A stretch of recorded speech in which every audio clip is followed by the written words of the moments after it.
the Baen Free Radio Hour.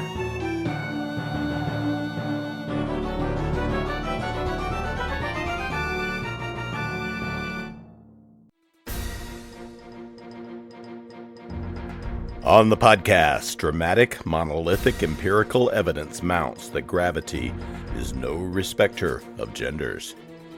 E-arcs and strangely spinning quarks. Plus, we continue the complete audiobook serialization of David Weber's Uncompromising Honor. All right now. Welcome to the Baen Free Radio Hour podcast. It's an honor to have you along. I'm Baen Senior Editor Tony Daniel. This time we have an interview with James L. Cambias talking about his great new urban fantasy, The Initiate. What if there is a secret order of magicians who basically rule our modern world? They keep themselves secret but can strike anyone at any time. But now one man with magical talent seeks revenge against them for murdering his family, and that's where The Initiate picks up. Jim Cambias will tell us lots more about the magical system and the characters in the book in a moment. Plus, we continue the complete audiobook serialization of David Weber's Honor Harrington series masterpiece, Uncompromising Honor. Now here's the news.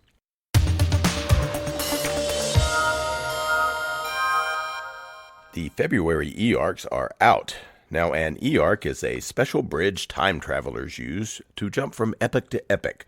But lately, a gang of Weasley, Wisconsin-based time bandits has taken over the bridge to the Cenozoic and is holding us all hostage with massive tolls of super squeaky cheese curds. No, an E-arc is not that. An E-arc is actually an electronic advanced reading copy. We will sell you a book about 3 to 4 months early, an e-book form, with the copy edit done, but with a few typos along the way. These are the same books that we'll send out to critics for reviews and such, and we thought we would make them available to you, and we've been doing it for over a decade now. It's a great program. You can read your favorite series a little early or try out something new. And when the books actually appear in print, the E-arcs are no longer for sale, but after you've bought it, it's yours, of course, because at Baen we don't have any DRM on those e-books. Out now in E-arc form is The Shaman of Caries by Eric Flint and Dave Freer. A galactic witch comes into her power. Starship Captain Possert and the Witches of Caries must deal with a slaver culture that makes slaves feel happy to be in chains, at least happy on the outside. And if that weren't enough, they're also plunged into a quest for a long-lost alien pet, during which the youngest of the witches, the Luit, begins to awaken to her full powers as a healer. And you know, when a Witch of Caries comes into her own, she necessarily generates chaos in her wake, and the galaxy itself should rightfully tremble. Also out in E-arc is Penrick's Travel E-arc by Lois McMaster Bujold. A wily and witty hero on a journey of destiny. Footloose nobleman Penrick grows wiser and even more wily as he journeys from young lord to sorcerer and scholar in the Bastard's Order. Oh, and he deals with intrigue and solves mysteries along the way. 3 stories of epic fantasy from Sephwa Grandmaster Lois McMaster Bujold. This book includes Penrick's Mission, Mira's Last Dance, and The Prisoner of Lemnos. Penrick's Travels E-arc by Lois McMaster Bujold and The Shaman of Caries E-arc by Eric Flint and Dave Freer are now available exclusively at Baen.com as a Baen ebook. Get them while they are new and as yet unseen by humans. That is, until you come along.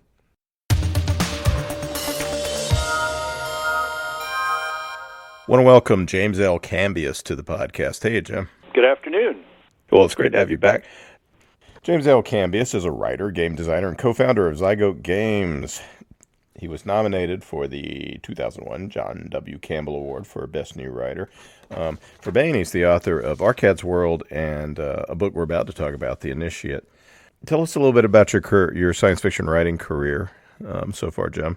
Well, I started selling short science fiction in 2000, hence the Campbell nomination in 2001. And I concentrated on short fiction for several years. I wrote my first novel in 2007, but did not sell it for another 5 years after that because of, well, among other things, the global financial crisis of that year, which had publishers worrying whether they were going to be in business next week rather than buying new books. But my first novel, A Darkling Sea, came out in 2011, followed by Corsair the following year from Tor Books. And then there was a little hiatus after that, after the unfortunate death of David Hartwell, who had been my editor at Tor. And then I was very happily picked up by Baen Books. And my first novel for Baen was Arcad's World, which I pitched to Ms. Weitzkopf in the coolest place possible. We were standing on top of a rocket test stand in Huntsville, Alabama, when I asked her if she'd like to see that novel. So I think that is cool. I think there's some rule that if you pitch a science fiction novel on a rocket test stand, the editor has to buy it.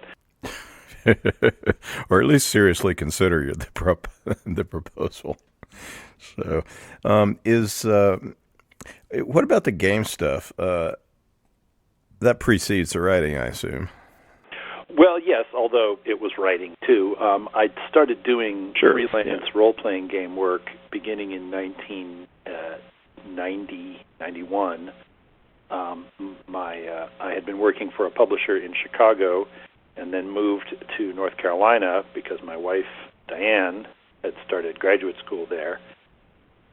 I didn't find any publishing jobs there, so I started doing freelance role-playing game writing because back then, way back in the distant 1990s, a lot of game publishers still had a house magazine, a print magazine, and that meant that they needed, 48 pages of stuff every month, and I could crank out a 3,000-word role-playing game adventure once a week. So most of my work was for the company Game Designers Workshop, the company that published the Traveler role-playing game. In particular, they had a game that came out right around then called Space 1889, which I was a huge fan of, and so I wrote a whole bunch of Space 1889 material for their house magazine. But that wasn't the only one. I also worked for the Star Wars Adventure Journal, which was a magazine published by West End Games supporting their Star Wars role-playing game, which is still one of the best role-playing games ever designed. And that actually led to, 20 years later, to me being the coolest dad on earth for a little while, because of their license, everything produced for the Star Wars role-playing game became property of Lucasfilm. George Lucas was in no mood to be sued by some,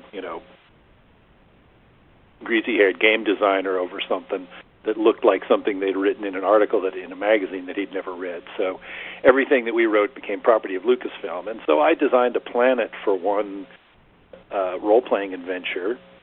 It was an inhabited gas giant called Talaran, which was kind of ripping off Arthur C. Clarke's story, A Meeting with Medusa. But Clarke was ripping off Carl Sagan, so,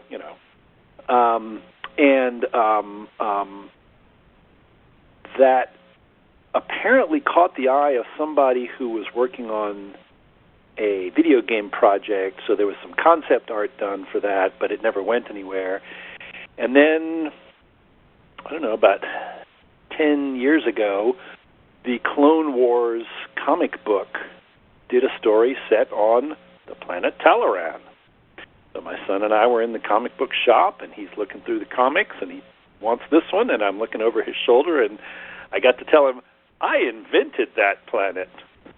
And I had the magazine at home to prove it, so, I got to be the coolest dad in the world for a few days.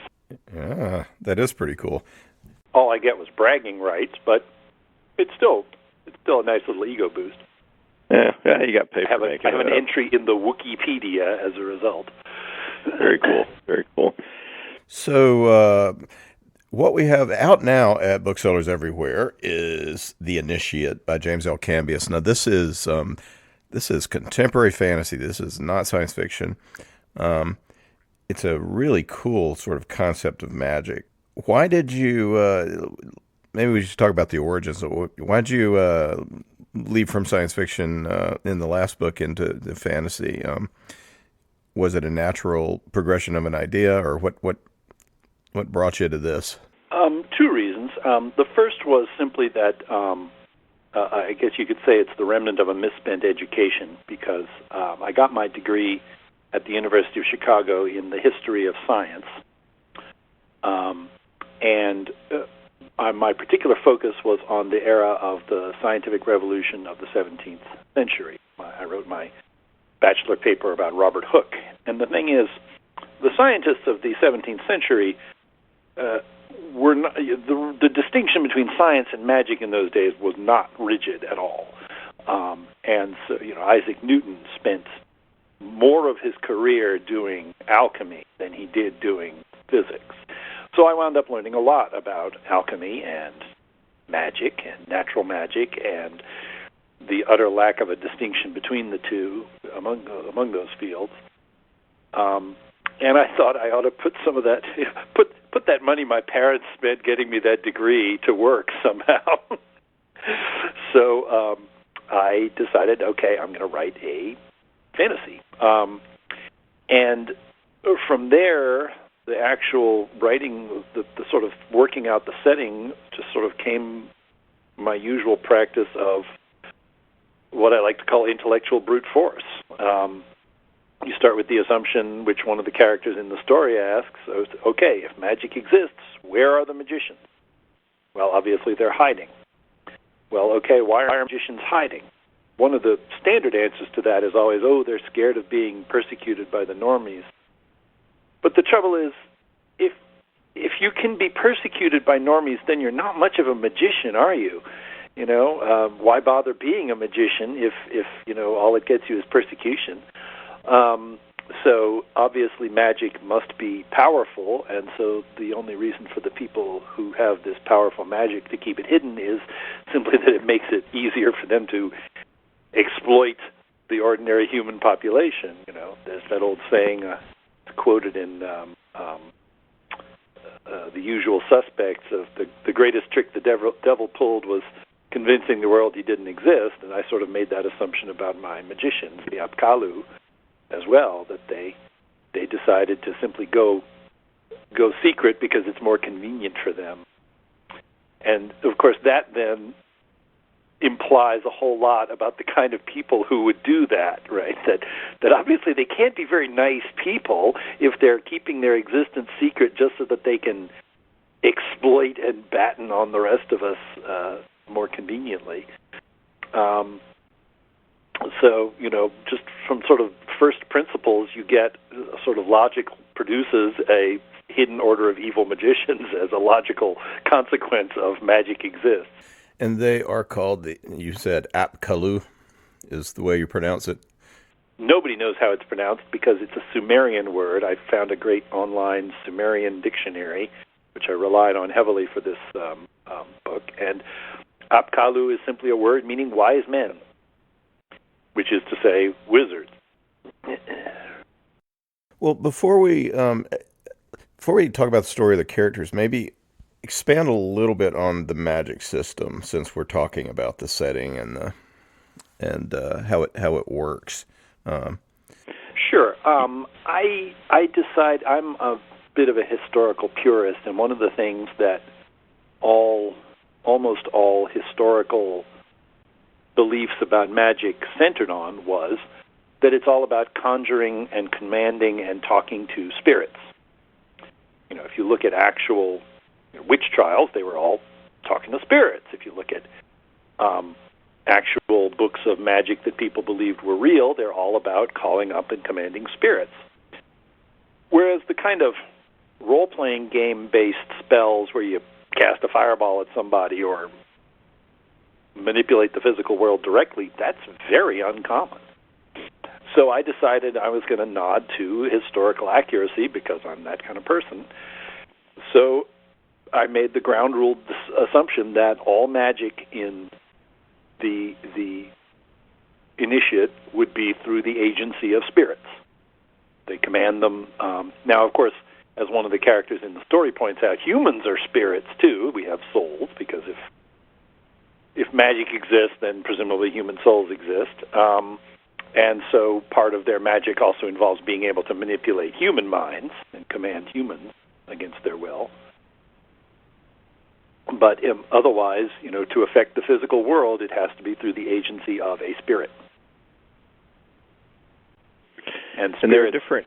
Yeah, go ahead. Yeah, spirits then can be any of a whole variety of kind. I tried to use names for real-world creatures, but from real folklore, from all over different parts of the world. But I didn't.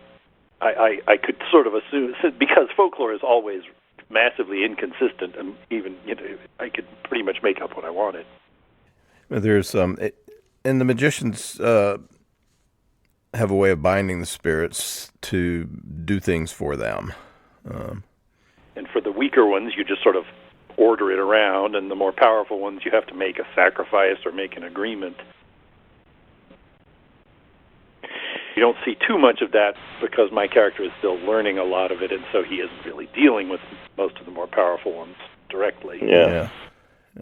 And that it can drive you crazy in the end, because you have these other consciousnesses that are inhabiting you.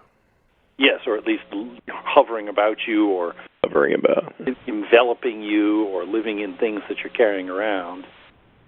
And in fact, I had initially, in my original draft, I had paid a little more attention to that, about how distracting it was to have these other minds, other presences, intruding on your mind. But that wound up making things just too complicated for the story, so I wound up downplaying that. Yeah, but you have an interesting character who, in Isabella, for instance, who is sort of crazy as hell. Yes, well, she's sort of a dire warning to my main character of what happens if you do get too into this, because she's what happens when you give a 6-year-old basically unlimited magical power. Or I guess, no, she's a 9-year-old by the time the story begins. Yeah. It's like, what is that Jerome Bixby story? It's a good day. Yes. Yeah, she's like the kid in A Good Life, except that, it's not her own mental powers. It's just that she has basically made a deal with, I don't know, Nyarlathotep or something. Yeah. So, all right, so let's talk about the story, and we can't really talk about it without talking about Sam, and what happened to him, and what his motivations are. So tell us a little bit about Sam Arcaro, which is the name he grew up with, at least. Yeah, so Sam Arcaro, is, when we first meet him, is deep mourning and clinical depression and borderline alcoholism after the death of his family. They were killed by what the authorities have called a rabid bear attack, but Sam knows that it was a crow-headed demon that did it. But he hasn't told anyone because he knows they would think he's crazy, and he sort of suspects that maybe he is. So then he is visited by a man who identifies himself as Mr. Lucas, who knows the truth and tells him that this was a demon, and it was that there are people who can command demons, and that one of these people sent this demon, or at least permitted this demon to kill his family. And he offers Sam the chance to get revenge by finding out, by basically infiltrating this secret order of wizards. He does start off by giving Sam a little test to see whether he has any magical ability himself, because not everyone can do magic. And Sam passes, which Lucas had sort of suspected already. That's why he approached him. Sam passes and begins his magical quest. First, he has to steal someone's identity because magicians, of course, your name is a great source of power over you. They have, if you want to command somebody magically, you have to know their full name. And plus, there's just the more mundane hazard of, if you're known to be somebody whose family was killed in a supernatural event, then the wizards aren't going to let you into their secret club. They'll just drop you in the East River or something.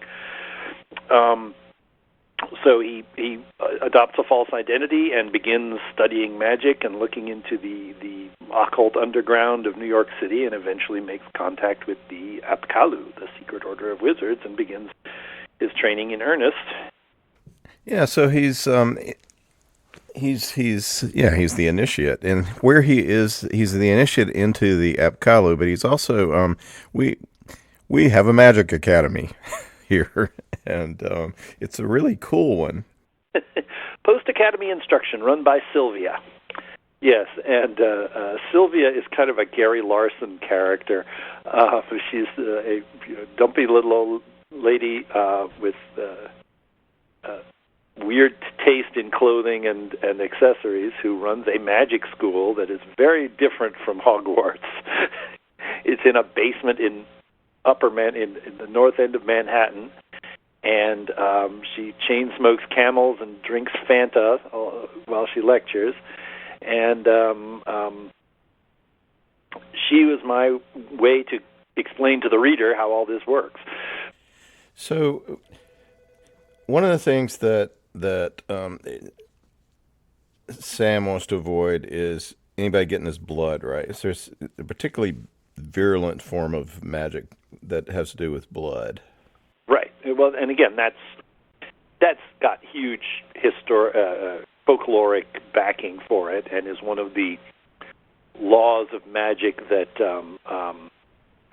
Sir James Fraser identifies in the Golden Bough. I think is that if you have a physical connection to somebody, a hair or some of their blood, then you can affect them magically, and certainly that has buckets of connection in historical magical practices. You get somebody's spittle or somebody's hair or whatever, and they can cast a curse on them. Well, so yes, one of the things that you do when you get initiated is to give a blood sample, and how Sam deals with that requirement while still preserving his need to protect his identity is part of the story, part of the process of becoming an initiate for him. Yeah, because his ultimate goal is to destroy these people that killed his family. And so, yes, giving them a sample of your blood would be a bad idea. It does have the advantage of having a contact on the inside who can warn him about things. Yeah, but Lucas is someone who has his own interests, and he's teamed up. That's like, you can help me and I can help you, when he's talking with Sam right at the beginning, right? So Sam gets some intel that helps him. Yes, because Lucas wants to have somebody who can be an operative within the organization who can't be shut down by any of the normal methods. Yeah, and it can't be Lucas because they already have his blood, he says. So tell us about the students. Tell us about Isabella. So when Sam is in magic school at Post-Academy Instruction, the name of the school is, it's called that because of its address. There's 3 other students. It's not a huge class. There's him. There's a young woman named Mooncat, or at least that's the name she gives. Everybody gives abbreviated or aliases. And she is in some ways the saddest character in the book, because as a result of Sam's crusade, her life gets destroyed. And I have ideas for her in this potential sequel. We give her a little revenge. There's a young man named Shimon who is hardly appears at all. And there is Isabella, who is a lot of people's favorite character. Isabella is about 9 years old and is a orphan from a very young age, but it's okay because Isabella has friends. And Isabella's friends teach her all kinds of interesting stuff, and they take care of her, and they get her things, and they're not humans. And so Isabella basically just hangs around Manhattan, treating it as her private playground. And she is exactly what you would expect a 9-year-old with basically unlimited power and few, if any, constraints on her would be like. Yeah, she can compel. She can. She sleeps where she wants to, stays where she wants. Yeah, she knows.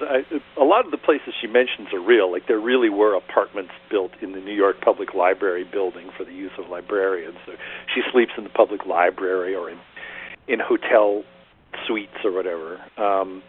And she has at least one sort of thrall, a man who a predator who picked the wrong little girl to prey upon, and is now her helpless servant.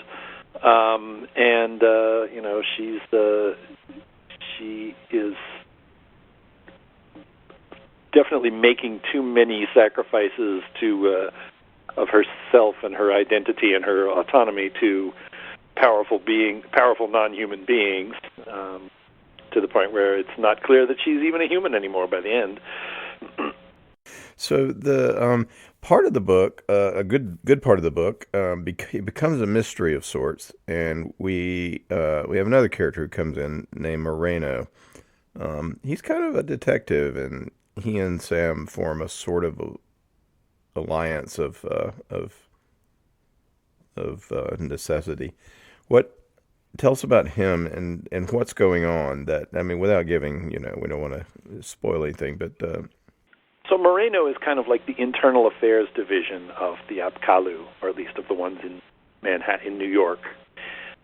He bears a particular magical weapon, or an anti-magical weapon called the Mitum, which is this extremely ancient artifact that negates magic in its immediate vicinity. So when he wields that, he is proof against any other sorcery, and so it's naturally only given to people who are extremely reliable.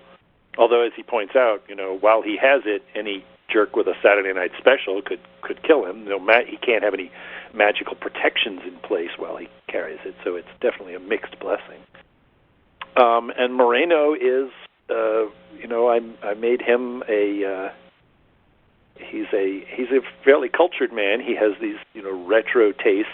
He likes Rat Pack era clothes and cars and home decor and all the rest. And he's convinced of the rightness of his job. He's an honest man doing this job. He believes sincerely that the conspiracy of the Apkallu, while it is morally compromised, is worse than the alternative of not having an organization to keep them in check at all. And so he does his best to preserve and maintain it. And there are certain powers within it, the sages, who, if one is killed, you need to find out who did it.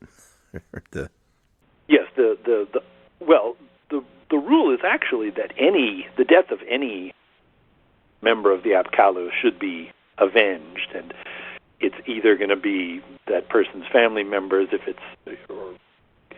or it will fall to someone like Moreno. And so,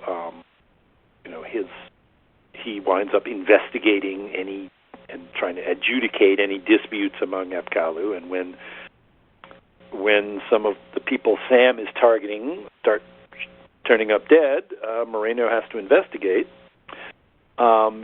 He is meanwhile sort of training Sam, because he has spotted Sam as a potentially useful recruit, and for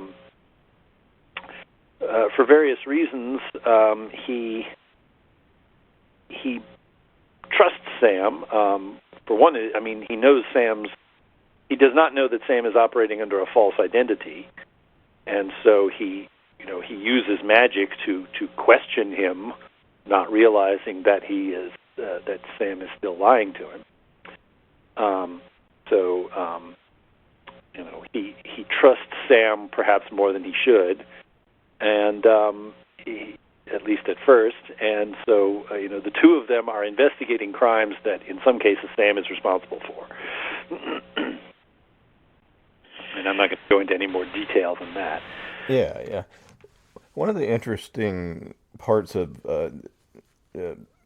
so Sam he's kind of, he's had a terrible thing happen, his family destroyed. Now he's out for revenge, but he's also a human being, and he forms a relationship in the book that takes on interesting aspects because it can't conflict. It's like this other world of normality that he's trying to maintain, right, with Ash. Yes, his old girlfriend Ash, who she was his high school sweetheart, and they had drifted apart over the years, lost track of each other, and bump into each other entirely by accident while he is involved in his quest, while he is already getting involved with the Apkallu. And yeah, she's in there partly, just as sort of a mechanic in the story, to keep reminding Sam and the reader that he can stop at any time. He could just quit and go off and have a real life with her, but he can't. Captain Ahab could just go off and catch regular whales, but he can't.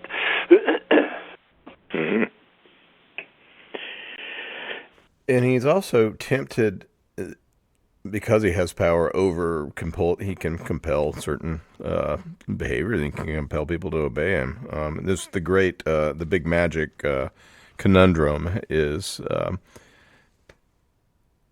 to make somebody love you, or to act the way you want them to, or let them be free, and even though you have power.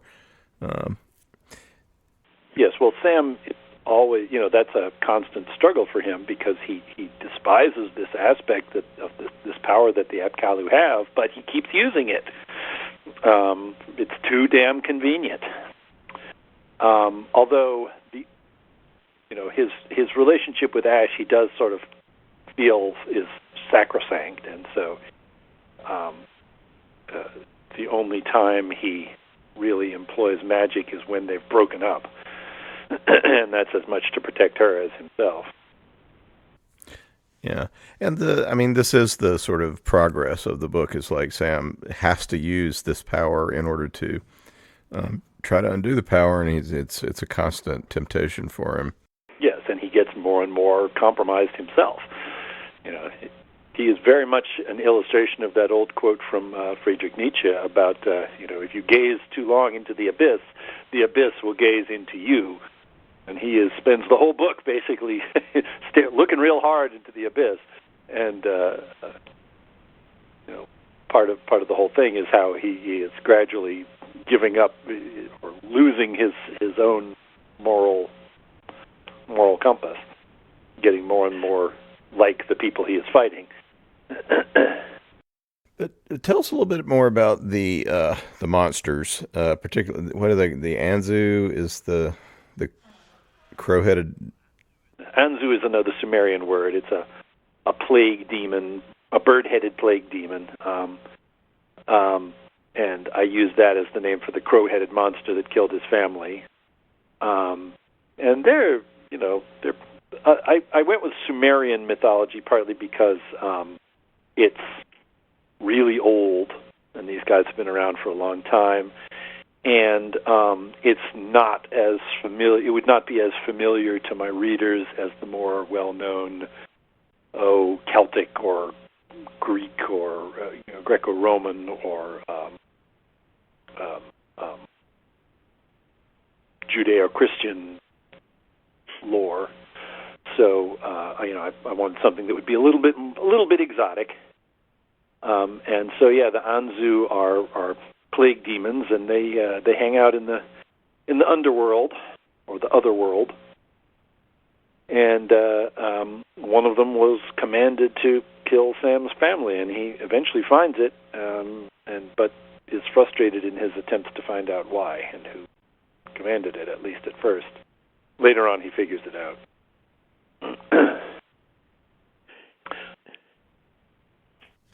And there are elementals of protection and things like that around as well that you can call them that aren't ghosts of people necessarily. Right. Yes. Most of the spirits are not. There are ghosts. He has a couple of. He has a duppy, which is a Caribbean word for a evil spirit, usually a ghost. In fact, one of the temptations that Sam does not give into is the urge to try to conjure up the spirits of his dead family. He keeps thinking about it, but somehow he feels like that would he feels like that would be almost like dirtying them, so he doesn't do it. But the temptation is always there, and of course that makes the whole sort of conspiracy and cat and mouse game he has with Moreno even more complicated, because unless you take precautions, your victims can identify you. I was going to say the one advantage they have, and the one sort of big advantage that the Apkallu have, though, is that part of being one of the Apkallu is that they're the beneficiaries of an ancient bargain, which frees them from consequences. When they die, their souls cease to exist. So you can't call up other Apkallu when they die. And it means that they have this essentially get-out-of-jail-free card for any afterlife reward or punishment. And that's sort of part of what the whole novel is about, is how do people behave when there are no constraints on them at all. They need to fear neither God nor man. They have power over humans, and they will not suffer any divine punishment. So, what does this do? And I guess I take rather a dim view that what they do is mostly not very nice. Yeah, well, everything that you get that will be enjoyable, you're going to get now because there isn't anything afterwards. Yes, yeah, that's part of it. They're very heedless. And they certainly are very selfish. Yeah. What is what else do we need to say about the book to round out a discussion of it? Do you think we've covered enough? Well, let's see. Almost all of it takes place. 99% of it takes place in New York City, or just outside. I've never lived in New York, so it always had this sort of air of exoticism to me. So part of it is, I've been there a number of times, and I'm got very interested in the place's history, and it's one of the few cities in North America that has a lot of its own sort of folklore, just by virtue of being such a big and populous city. And so I tried to make use of as much real New York stuff as possible. And that was fun. Yeah, it's got a good feel. I lived there for 10 years, so I think you pulled in. The Magic Academies, what is it, on the Upper East Side, sort of, or is it? Up at the very northern tip of the island. Yeah. You have it on 125th Street, I think, yeah. So. Yeah. Yes, and part of it is there's also elements of one of the places where stuff happens in the book is a house which is left over from before the Olmsted master plan for the island. So there's these little fossils here and there. Broadway is the most well-known one, of streets that predate the New York street grid. And another one is St. Nicholas Avenue up on the northern part, up above Central Park. And I just love the idea that there's a hidden city under the modern plan of Manhattan. I mean, that's the sort of thing you'll see in European cities often, but it's very rare in North America. Yeah. There's a hieroglyph of power somewhere that's powering all this magic. So that's cool. Yeah, I thought you captured New York very well. Um, as a semi-native, so at least long enough. So, um, all right. Well, what are you working on now? You were telling me a little earlier. So the novel I'm working on now is part of what I hope to make into a series. My name for the setting is The Billion Worlds, and it takes place in the very far future in the solar system when humanity and advanced artificial intelligences are turning the solar system into a Dyson sphere, or perhaps a better term would be a Dyson swarm, because I'm using Freeman Dyson's original concept, which is not a single big ball around a star, but basically just a cloud of artificial habitats and power collectors and everything else, hollowed out asteroids, hollowed out comets, etc., that just intercepts much of the sun's energy. And when you start doing the math, you realize that this can have a population. I think there's roughly a quintillion people in that setting, and there's a billion different space habitats, terraformed moons, planets, hollowed out asteroids, etc. And I realized that gave me room to do just about any. I can use just about any trope of classic science fiction that I want in that setting.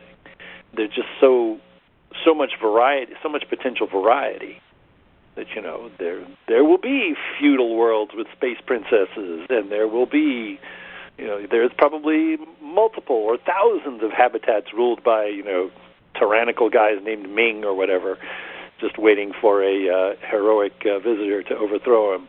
And I can basically tell any interstellar science fiction story in a very hard SF context. Yeah, cool.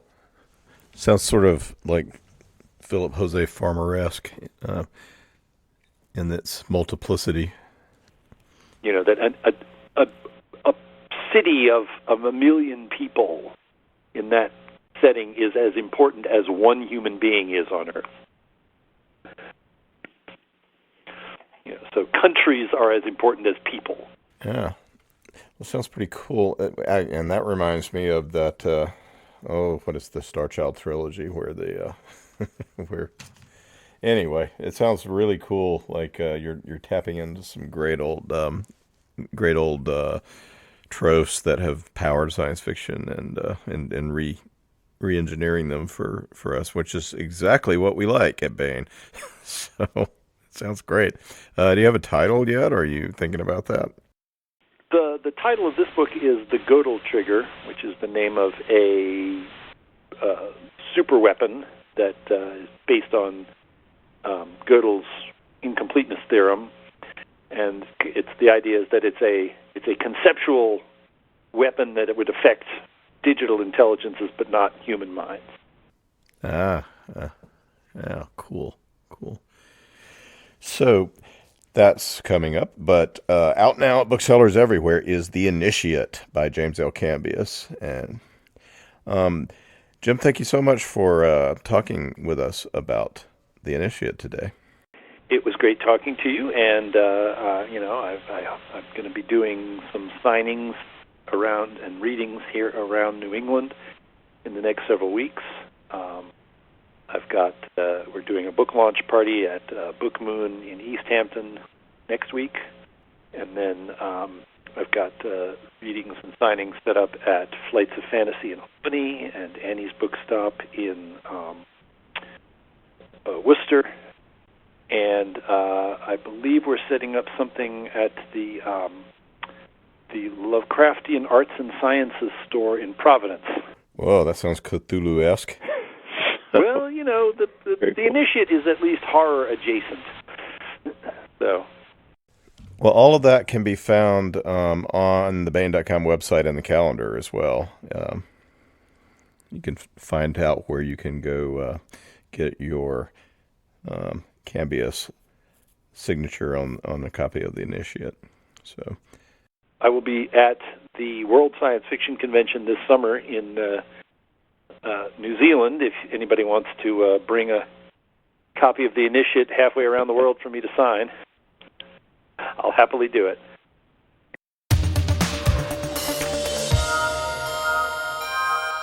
Now here is another entry in David Weber's Honor Harrington series masterpiece, Uncompromising Honor.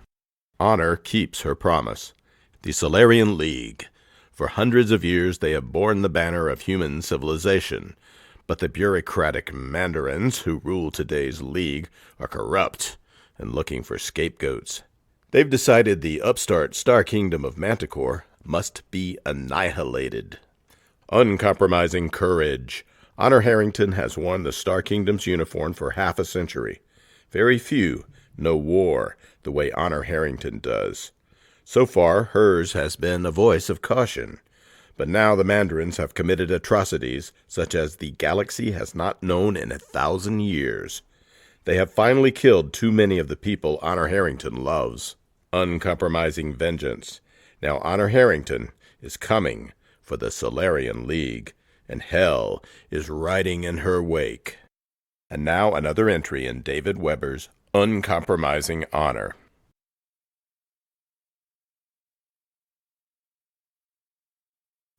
HMS Imperator, Manticore A, Star Empire of Manticore. Fleet Admiral Lady Dame Honor Alexander Harrington, Duchess and Stedholder Harrington, Commanding Officer Grand Fleet, finished tucking in her white turtleneck uniform blouse and reached up to pull the pins which had confined her hair on top of her head while she showered. The long braid fell almost to her waist, and she allowed herself to luxuriate in the sensual silkiness of it as she unbraided it, then brushed it into a shimmering tide. She usually kept it braided when in uniform, but there was no sense pretending she hadn't grown to love the way it felt loose. Besides, she was scheduled for a state dinner groundside later that evening, and she'd be attending in her persona as a Grayson Stedholder, not an officer of the Queen. She finished brushing, slid the brush into its storage slot, and gathered the hair at the back of her head with a hairband of Harrington green. She cocked her head to assess the effect, then frowned slightly and leaned closer to the mirror while the fingers of her right hand explored the tenderness of the skin under one almond-shaped eye. "Darn," she muttered, as she realized it was going to bruise after all. The long, sinuous, cream and gray tree cat stretched along the bulkhead perch behind her, bleaked a laugh, and she turned to glower at him. "Not funny, Stinker." Her tone was admirably stern, despite the slight twitch of her lips. "You know how much grief Hamish is going to give me across the canapes if I turn up sporting a shiner." Nimitz only laughed harder, and the fingers of his true hands flickered. "It was not my own fault," she told him. "Spencer's still getting better, and I can't block all his hits." More finger flicker, and she snorted. "The way my schedule's packed, I have to schedule sparring bouts whenever I can, and you know it. It's not my fault Elizabeth decided to throw this shindig tonight." Nimitz considered that for a second or two, then nodded grudgingly, and she laughed and scooped him off the perch. She cradled him in her arms, pressing her face into his silky, clean-smelling coat for a long moment, then carried him out of her palatial quarters head into her day cabin. She crossed to the desk, let him flow out of her arms onto the perch above it, and settled into the body-conforming chair. She touched the darkening bruise under her right eye again and shrugged. She'd just have to take a little extra care with her cosmetics, she decided. With luck, Hamish wouldn't even notice, which would spare her the unmerciful ribbing he'd administer if he did. She'd have been less worried if Emily had been going to be present to help divert his fire, but their wife was staying home at Whitehaven with the kids. That probably said something positive about her sanity. She thought about that for a moment, then sighed and brought her terminal online for the first item on today's installment of her unending paper chase. "I really hate to think of the number of photons we slaughter every day on personnel reports," she thought glumly. "Talk about genocide." Her lips twitched in amusement, but then she shook her head and began skimming rapidly through the report before her. "Excuse me, my lady, but that report you asked for is here." "Don't you mean that other report I asked for?" Honor asked wryly, looking up from the readiness report on her desk display. Well, yes, Commander Angela Clayton acknowledged. She wore the blue-on-blue of the Grayson Space Navy with the salamander flash of the Protector Zone, but her accent was Manticoran. In fact, it was pure Griffin Highlands. You did ask for it, though, she pointed out with something close to a twinkle.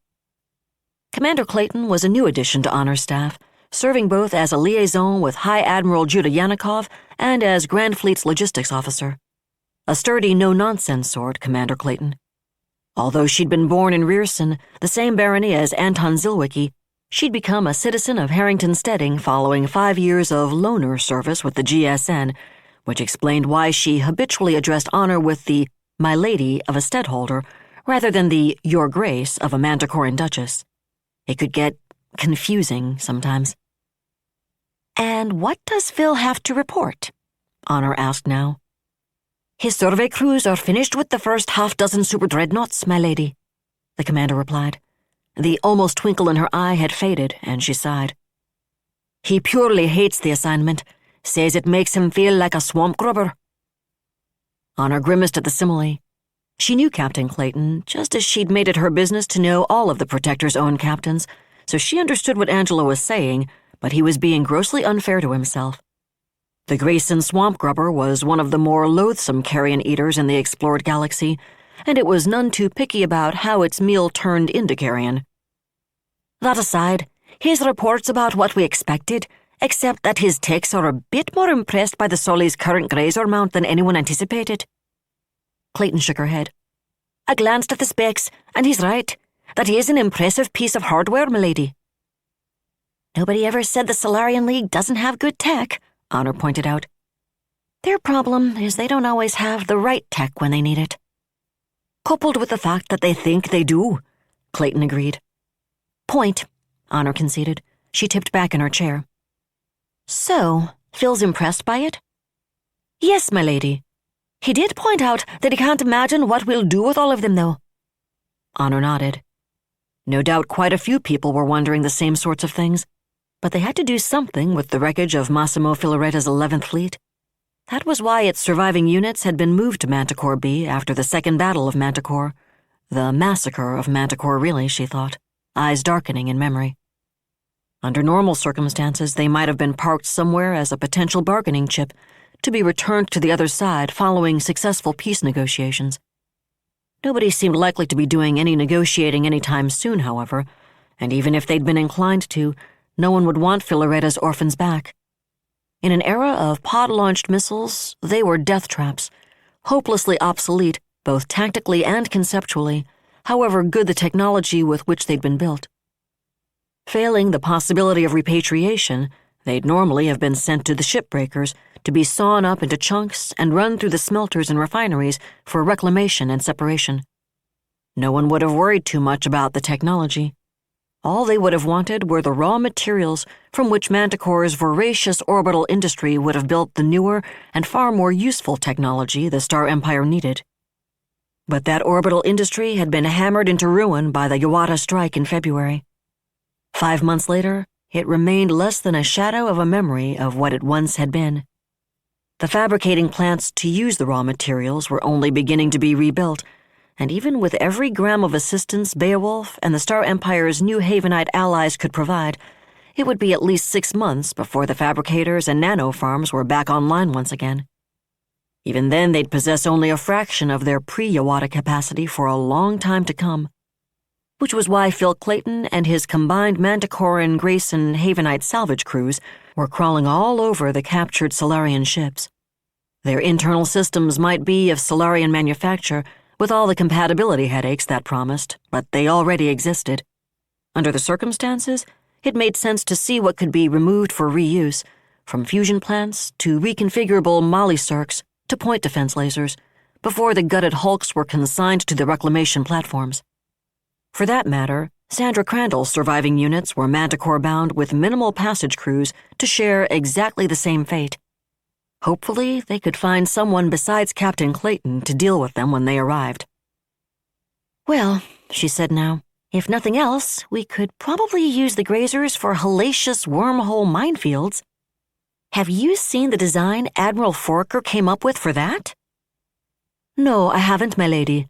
I'll bet it was interesting, though. Admiral Foraker does have a tendency to think outside the box, Honor acknowledged with a smile. In this case, though, what she suggested is basically an array of remotely deployed energy weapons. Capital ship-sized weapons, as a matter of fact. She's thinking something like Moriarty, not Mycroft. In fact, she's already worked out the quickest way to run up a remote platform tied into the central fire control system of a standard terminus fort. I thought that was what the minefields we already have were for, my lady. Oh, they are. But those are basically one-shot, either bomb-pumped platforms or IDEWs that get one shot, then have to recharge between engagements. She's talking about feeding these things with broadcast power for the plasma capacitors. If her numbers hold up, they'd be good for at least 5 or 6 full-power shots each before the platforms had to shut down until the maintenance crews could recharge the capacitor reservoirs. So if these Sally Grazers are as good as Phil seems to be suggesting, and given the fact that a scientist-classed SD mounts, 64, 65 Grazers? Stripping a couple of hundred of them could let us build a really nasty defensive array, don't you think? Yeah, I think you could call it that, Commander Clayton said, her expression suddenly very thoughtful indeed. The thought of what 9 or 10,000 ship-of-the-wall-sized Grazers could do to any target emerging from a wormhole terminus when it could have neither wedge nor sidewalls for protection was sobering. I'm not sure how well it'll work out in the end, Honor said, but I've observed that Admiral Foraker tends to get what she goes after. And now that Admiral Hempel's finally taken the Wayland R&D staff out to Bolt Hole... Clayton nodded. The notion of sharing the Star Empire's latest technology and research projects with a star nation with which it had been at war, cold or hot, for the better part of a T-century had sat poorly with quite a lot of the RMN. In fact, there'd been enough passive resistance and foot-dragging to provoke a display of the famous Winton temper. Clayton hadn't been present for the meeting at which Empress Elizabeth had made her feelings on the subject abundantly, one might almost have said super abundantly clear, but Duchess Harrington had, and it was remarkable how quickly things had begun moving after that little interview. On the other hand, the commander thought with a mental smile, it would appear there'd been just as much foot-dragging on the Havenite side when it came to telling their erstwhile enemies and present allies exactly where Bolt Hole itself lay.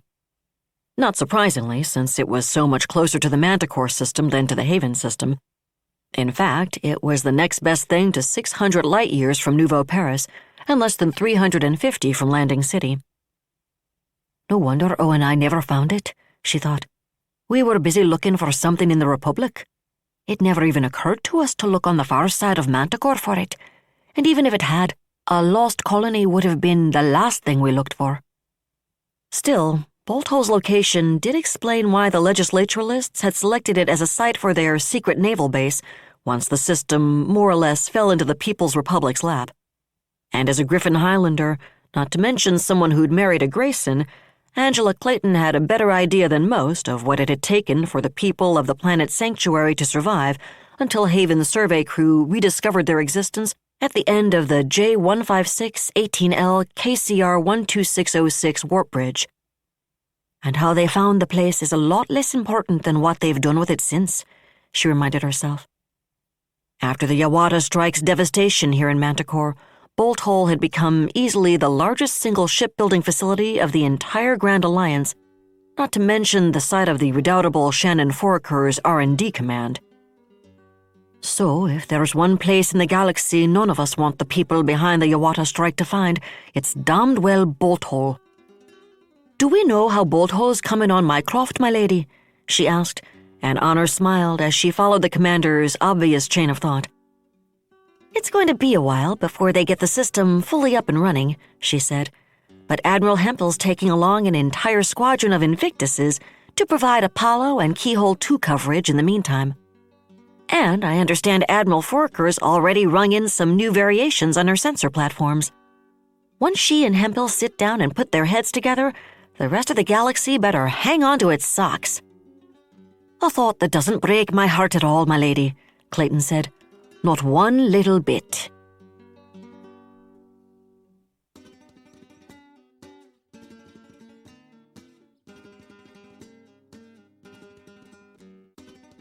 That was another entry in the complete audiobook serialization of Uncompromising Honor by David Weber. And that's it for the podcast. Thanks to Audible.com and to podcast theme composer Ruth Judkowitz. And the end of the beginning of the end as time winds down and the clocks run backwards, plus thanks, praise, and gratitude to James L. Cambias, author of The Initiate. Please join us next time here at the hammering heart of science fiction and fantasy, and keep reaching for the stars.